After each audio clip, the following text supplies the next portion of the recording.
Good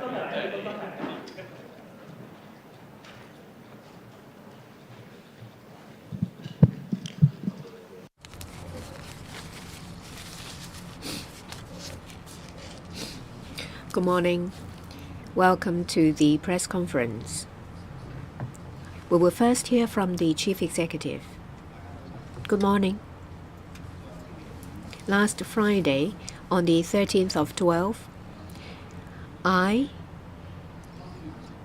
report my work to President Xi. That evening, I held a press conference to brief the media. Today, I would like to tell you what I think about President Xi's words. His words cover 4 areas. First, he fully recognized the work of myself and the Hong Kong SAR government. He said we were committed and we were pragmatic. Secondly, he emphasized that the central authorities will steadfastly continue with the governance of one country, two systems. 3, he recognized that we still are on a very good trend. And fourthly, he said that all different sectors should be working together and to create new advantages and new drive for economic development. Through innovation and creativity, Hong Kong will maintain its prosperity and stability. President Xi has given clear instructions saying that Hong Kong has plenty of opportunities. The different sectors should dovetail national strategies. President Xi that different quarters should have a mindset to reform. The Chief Executive and the Hong Kong SAR government will create new drive and new opportunities while making use of our institutional advantages. The Chief Executive has a leading role. I have launched a number of measures in my policy address. We take advantage of one country, two systems. We strengthen our position as logistics, shipping, and international finance. We build the 8 centers, including the INT Center. We take into account our situation to create a new quality productive forces. We enhance cooperation in the GBA. We extend our network with different economies. In a policy address, I also talked about creating new drive and new advantages, including creating an ecosystem for commodity trade as well as gold trading. This shows that there is a consensus in the community and within the government that we will work towards reform and development. I believe that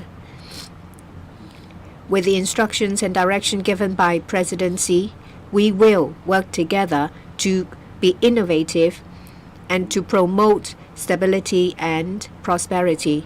We will make greater contributions towards our country. In the past 2.5 years, we have seen some results. In terms of ranking, Hong Kong once again is assessed as the freest economy. We are the 3rd in the world in terms of international financial center. And we have climbed 2 places to the 5th when it comes to world competitiveness. And when it comes to manpower competitiveness, we are the top 10. And in terms of investment environment, international trade, business legislation, and shipping, as well as logistics, we are the top of the world. This shows that the international community is confident about Hong Kong. And the direction adopted by us is correct. We will continue to compete for enterprises and talents. We have established Oasis and Hong Kong Talent Engage. We develop a headquarters economy. We have Invest Hong Kong. The approach adopted by Invest Hong Kong is rather aggressive. They have been showcasing Hong Kong to attract enterprises and investment. we have seen results delivered. And these have been shown in figures recently gathered. According to the latest annual survey by Invest Hong Kong and the Census and Statistics Department, in 2024, the number of companies headquartered in Hong Kong has reached a record high to 9,960, an increase by about 10% compared to last year. For regional headquarters, the number has increased by 5%. In terms of regional offices, the number has increased by over 4%. For these companies, they employ 50,000 people, an increase by 5%. These companies come from different countries. Coming from Italy, the number of companies increased by 17%, from the UK 12%, Swiss and Germany 10%, US 9%. We have developed two new markets, ASEAN and the Middle East. The number of companies from these places increased by 22% and 13% respectively. Among these close to 10,000 companies stationed in Hong Kong, there are 66 that were attracted by Oasis. Half of them are leading companies in the sector. 80% of them use Hong Kong as their global or regional headquarters. The 66 companies will bring $42 billion investment, creating 17,000 jobs. In 2024, the Invest Hong Kong has done survey on the startups. The number of startups has reached a record high number, close to 44,700, an increase by 10%. They employ 18,000 people, an increase by 7% year on year.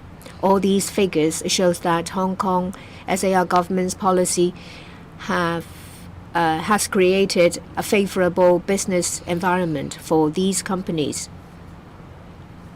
We have seen entrepreneurs coming from the mainland 40%, US, UK, France, Canada, Australia, Singapore, Japan. These accounts for 60%. In the first 11 months, with the assistance of Invest Hong Kong, mainland and overseas enterprises opening up businesses registered 535, an increase by about 40%. In terms of the percentage, the increase has exceeded the KPI I set in the 2022 policy address. All these companies have injected economic impetus into our community. They have created jobs and they have driven economic development.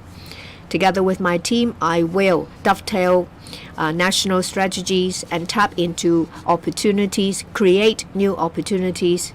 We will consolidate our US and Europe markets and create new ones. The floor is now open. If you want to ask questions, please raise your hand. When you're called, please first introduce the media outlet you represent and ask no more than 2 questions. This lady in the middle, in black. Good morning, I'm from TVB. My first question is about the deficit. There are calls for a pay cut for civil servants and reducing the establishment. Is the government conducting a study? The second question is that the government is considering using smart ballot boxes for the upcoming elections. And there are criticisms that this will disincentivize voters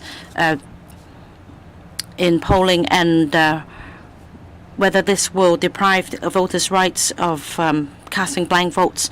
The FS just launched the budget consultation on Sunday, and I believe that he will come up with ways to address the deficit and other fiscal issues. We welcome views. We will carefully consider these views. Now, there are always diverse views on different issues, supporting and opposing views alike, and we will consider all the views and balance all interests of society so that we draw up a budget that can address the deficit issue.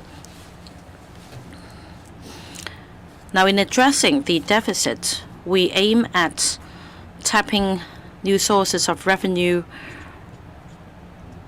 cutting expenditure so as to drive economic growth and GDP growth. This will benefit all sectors and increase government revenue.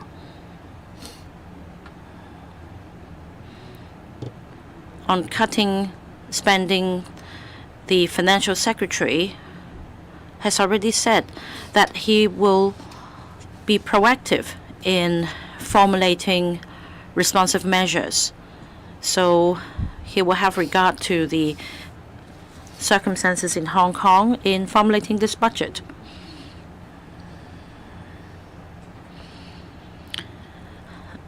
On promoting economic development so as to drive GDP growth and benefiting everyone in society, as we know, there are three major elements.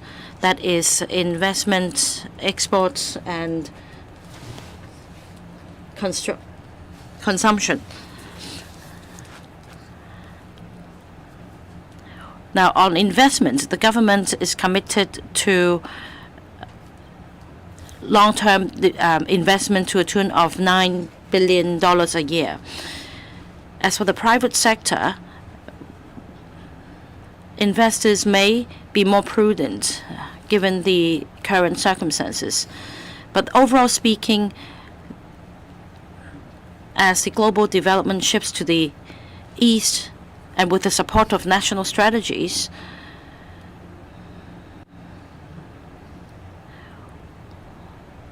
the various measures rolled out by this term of government will gradually yield results. And against this backdrop, I believe that investors will be more and more active. Now, on consumption, overall speaking, consumption pattern has changed, but we've seen some very good results in the tourism sector, including since the introduction of the multiple entry IVS for Shenzhen residents. We've seen a rise in visitor figures by up to 20-30% on weekends, and there are more people in the streets. Businesses have improved, for example, for the jewelry and wristwatch industry because of the expansion of the multiple entry scheme. Businesses have grown by 10 to 20%, and I believe that will continue to receive more visitors, and this will drive consumption. And we've seen strong growth in terms of visitors from Southeast Asia. In fact, I've been told that Filipino visitors are quite keen about Hong Kong, and the arrival figures have increased by more than 100% since COVID-19.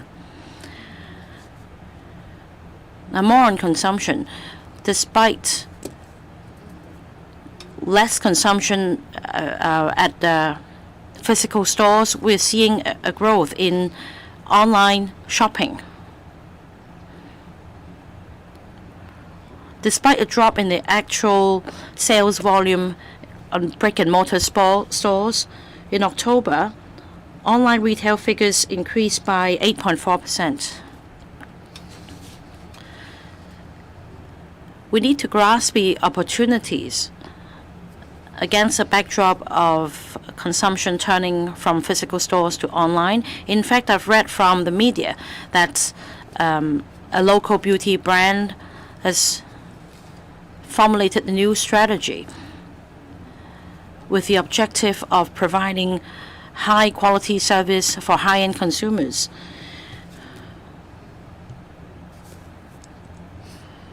They've come up with new ways of attracting business, and they've expanded their client base as a result.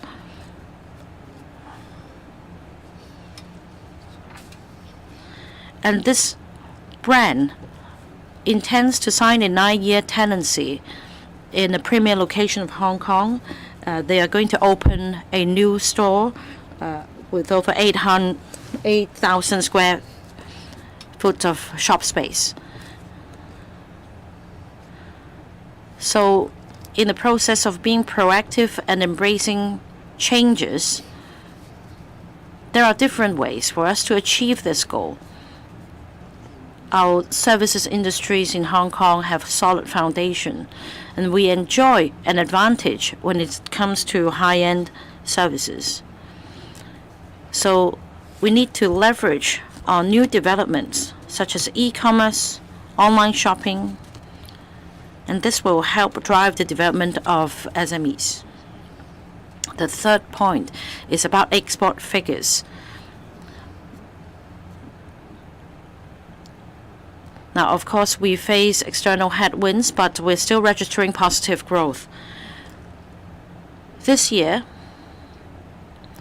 we've also recorded a positive growth in GDP.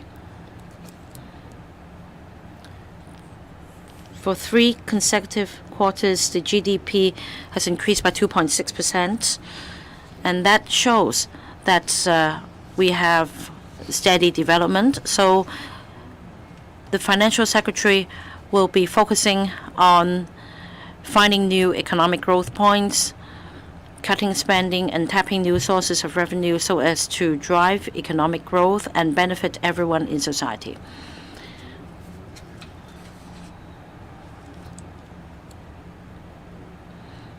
About the smart voting arrangement, we thank everyone for their views. Now, the Secretary for Constitution and Mainland Affairs already briefed the Legislative Council on the latest arrangement. We will make sure that the whole election process will be conducted smoothly, and that voters will find the experience satisfactory.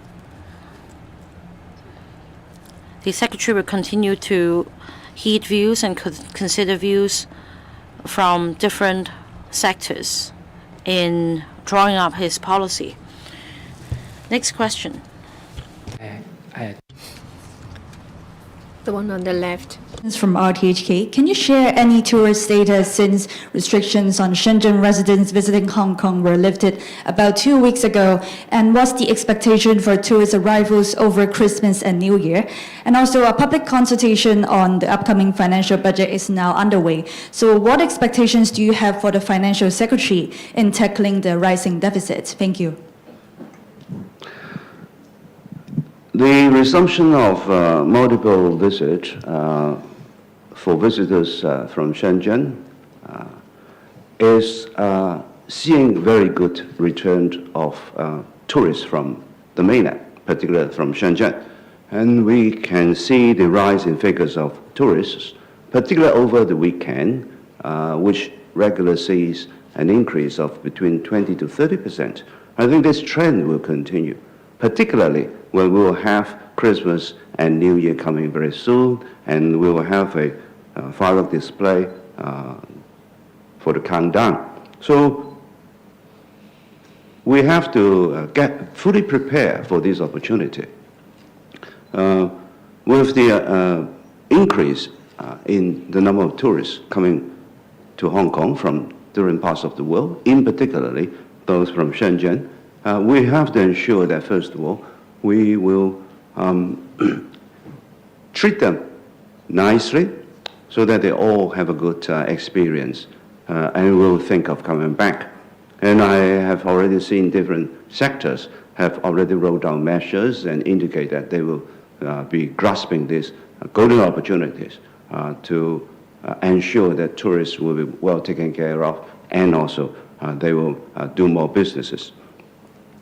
For the government, we will ensure that the whole arrangement for tourists to come to Hong Kong will be orderly, safe, and also it will be a pleasant experience, particularly when they go through the boundary control points. We have already started the interdepartmental mechanism, particularly when the Chief Secretary has already organized a high-level meeting on Thursday to take care of all the transportation and boundary crossing point arrangement. And this includes ensuring that Shenzhen Bayport will be open 24 hours, and also Lok Ma Chau Wong crossing point will operate 24 hours smoothly with sufficient manpower and also transportation arrangement. We will also arrange for the Lo Wu border crossing point to be opened up to 2 o'clock in the morning, 0200, so as to allow visitors from the mainland who may have to cross the boundary after the firework display to be able to do it conveniently. In the event that they cannot meet the 0200 closing time, then we have already arranged special transportation between Shangshui and also Shantin, Lok Ma Chau Wong Kong boundary crossing point. And we will be on high alert for the different arrangements. So the Lo Wu Joint Command Center will be in operation. So will SB's Emergency and Response Center, as well as Transport Department's Emergency Traffic Coordination Center. They will all be in operation, and particularly the Traffic Arrangement Center will be in operation 24 hours.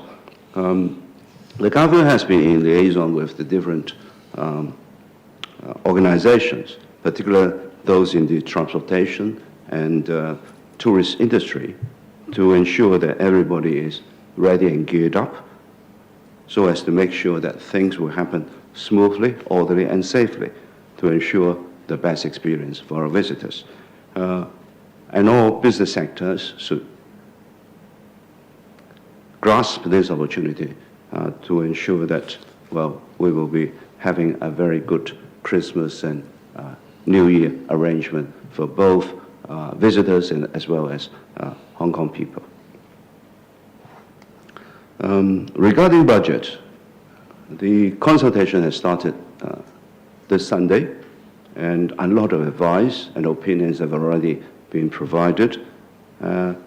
Financial Secretary has been doing this budget consultation for a number of years, and he will, of course, be taking serious attention to all the opinions and suggestions that are raised, and examined the pros and cons, and also the reasonings and the thinking behind, so as to ensure that the eventual budget will satisfy the overall need of Hong Kong. Yes, we have a budget deficit, but already we have said that we will try to increase income and also to reduce expenditure as well, and to promote economic growth so the businesses will make more money, as a result of which government will also have more income.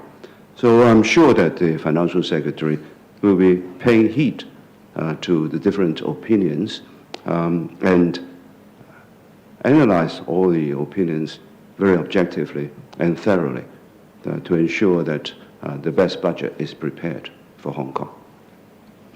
好，最後一條提問，左手邊嗰 Last question, this lady on the left-hand side. And from now, about extension of working hours at the boundary checkpoints for the fireworks at New Year. Well, we consider extending the hours on weekends since that we have been receiving more figures, more visitors under the multiple entry IVS for Shenzhen residents. I understand that there will be discussions about collaborations with the Macau government, taking the opportunity of the 25th anniversary of Macau's return to the motherland. What will the collaboration be about? Well, the fireworks show will take place at midnight. We believe that this will attract, the 12-minute fireworks show will attract a lot of visitors from the mainland, especially since we've seen an increase in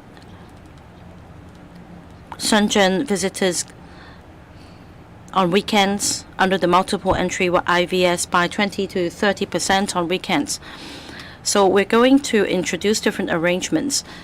For example, for Lo Wu, the BCP's operation hours will be extended to 2 a.m. and for Shenzhen Bay and Lok Ma Chau, they will operate round the clock, as well as Hong Kong BCP as well. We will deploy manpower to BCPs and to other locations to ensure that Christmas and New Year celebrations will be conducted smoothly.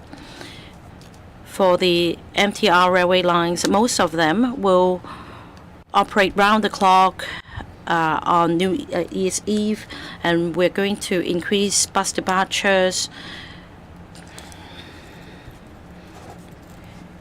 to serve visitors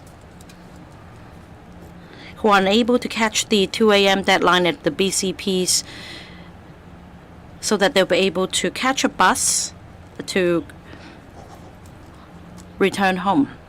And we are getting ready. For example, the Chief Secretary for Administration already convened an interdepartmental meeting last Thursday.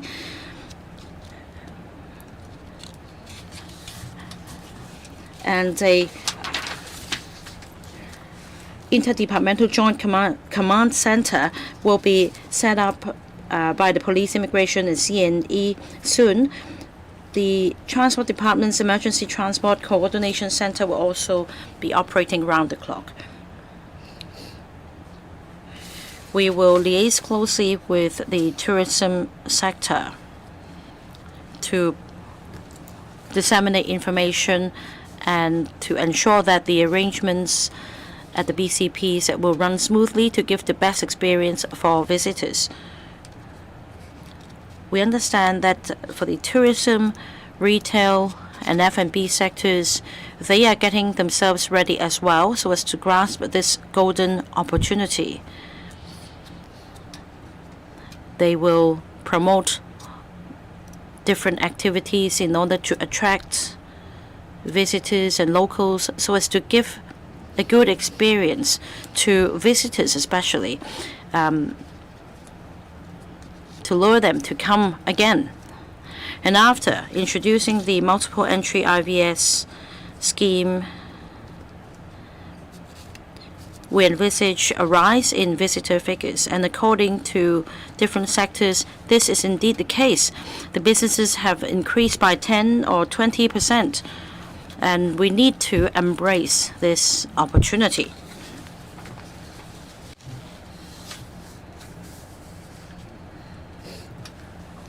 This week,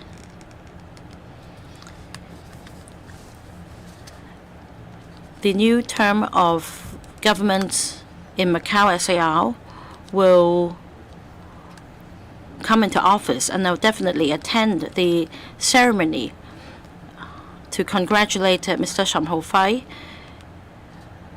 the CE-elect. We have a very close tie with Macau. Apart from working with the Chief Executive of Macau SAR, we'll also discuss collaboration on various fronts. And after the new term of government comes into office, I'm sure that Mr. Sam Hui will have a lot to work on. And together we'll promote diversified development, since we have a very good foundation. And in fact, we agree on a number of things. For example, we fully support joint development of the Greater Bay Area. Hong Kong and Macau should also leverage on the opportunities presented by our motherland. And I'm sure that there will be limitless opportunities for us. I'll definitely attend the inauguration ceremony of the new term of the Macau SAR government. I'm going to congratulate the Chief Executive of Macau SAR, Mr. Sam Hui. We will continue to discuss and collaborate on different matters so that there'll be joint development, and we will grasp opportunities together to bring economic benefits to the two places. That's the end of the press briefing. Thank you.